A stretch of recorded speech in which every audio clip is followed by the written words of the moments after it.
ਗੁਰੂਗ੍ਰਾਮ ਦੇ ਭੌਂਡਸੀ ਪਿੰਡ ਦੇ 20 ਸਾਲ ਦੇ ਸੈਨਿਕ ਤਰੁਣ ਭਾਰਦਵਾਜ ਸਿਆਚਨ ਦੀ ਸੀਮਾ ਤੇ ਪੈਟਰੋਲਿੰਗ ਦੇ ਦੌਰਾਨ ਸ਼ਹੀਦ ਹੋ ਗਏ। ਤਰੁਣ ਭਾਰਦਵਾਜ 16 ਰਾਜਪੂਤ ਬਟਾਲੀਅਨ ਵਿੱਚ ਤਾਇਨਾਤ ਸਨ। 1.5 ਸਾਲ ਪਹਿਲਾਂ ਸੈਨਾ ਵਿੱਚ ਭਰਤੀ ਹੋਏ ਸਨ। ਉਹਨਾਂ ਦੀ ਪਹਿਲੀ ਪੋਸਟਿੰਗ ਜੰਮੂ ਤੇ ਦੂਜੀ ਸਿਆਚਨ ਵਿਖੇ ਹੋਈ। ਤਰੁਣ ਭਾਰਦਵਾਜ ਦੇ ਪਿਤਾ ਚਾਚਾ ਤਾऊ ਵੀ ਸੈਨਾ ਵਿੱਚ ਨੌਕਰੀ ਕਰ ਚੁੱਕੇ ਨੇ ਤੇ ਉਹਨਾਂ ਦੀ ਸ਼ਹਾਦਤ ਤੇ ਪਰਿਵਾਰ ਦਾ ਕਹਿਣਾ ਹੈ ਕਿ ਜੇ ਸਰਕਾਰ ਅੱਜ ਵੀ ਮੌਕਾ ਦੇਵੇ ਤਾਂ ਪਰਿਵਾਰ ਦੇ ਦੂਜੇ ਬੇਟੇ ਸੈਨਾ ਵਿੱਚ ਜਾਣ ਨੂੰ ਤਿਆਰ ਨੇ।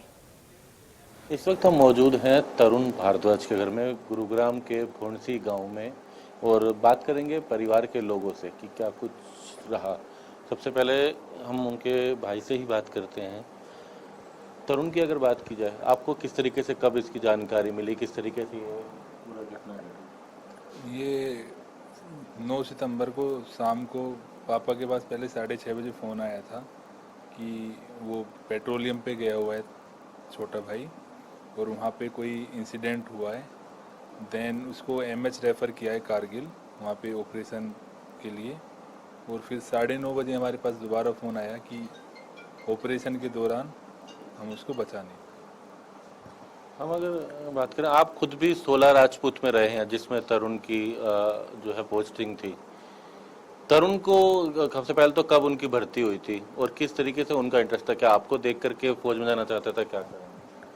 उसके खुद के मन में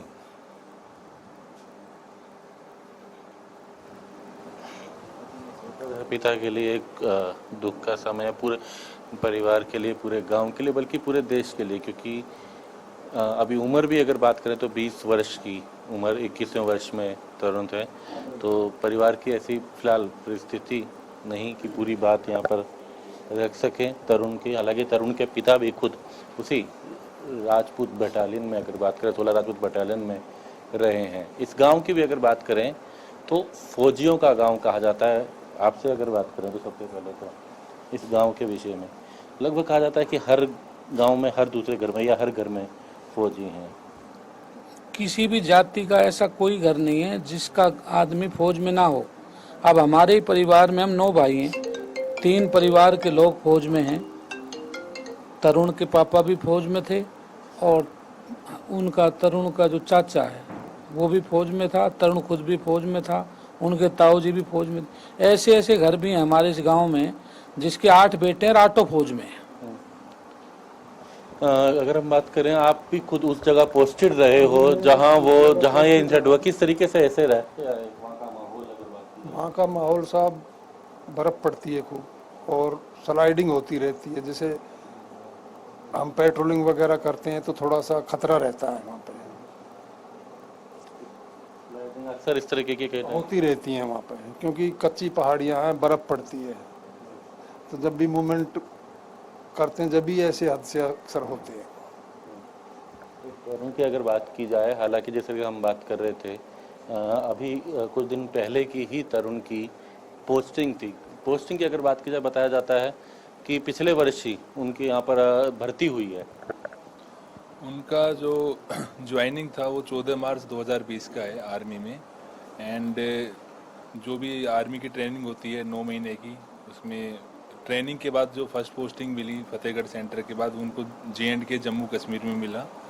एंड उसके बाद जब उनको दूसरा जो पोस्टिंग था, वहाँ से जो पोस्ट था वो सियाचिन था। तो मार्च 2020 में गए क्या? उसके बाद दोबारा बीच में कभी वापसी छुट्टी पर आए? हाँ, वो एक मतलब जब ट्रेनिंग ख़त्म हुई कोरोना काल के टाइम पे, तो छुट्टी थोड़ा लेट हो गई थी और उसके बाद वो 28 दिन की छुट्टी आया था। अप्रैल, जितना मुझे याद है, नवंबर दिसंबर के महीने में छुट्टी आया था 28 दिन की। उसके बाद फिर एक बार वापस जाने के बाद फरवरी में हमने कुछ अपने घर पे, हमारा वो था मतलब छोटा सा फंक्शन था, उसमें बुलाया था। उसके बाद फिर मतलब छुट्टी नहीं आया। तो क्योंकि लगभग 1.5 वर्ष की ये नौकरी रही है, ट्रेनिंग भी, और उसके बाद पोस्टिंग रही है सियाचिन, जो जिस तरीके से बताया कि किस तरीके की परिस्थितियां वहाँ पर रहती हैं। फिलहाल अगर बात करें, एक दुखद जरूर है ये, ना सिर्फ इस गांव के लिए, ना सिर्फ इस प्रदेश या देश के लिए एक बड़ी घटना है, क्योंकि अभी 20 वर्ष की उम्र है अगर तरुण की बात की जाए, लेकिन फिलहाल परिवार के पास एक दुखद संदेश, उसकी शहादत। फिलहाल इस बुलेटिन चेन्नई खबरों का सिलसिला लगातार जारी है। वेखदे रहो।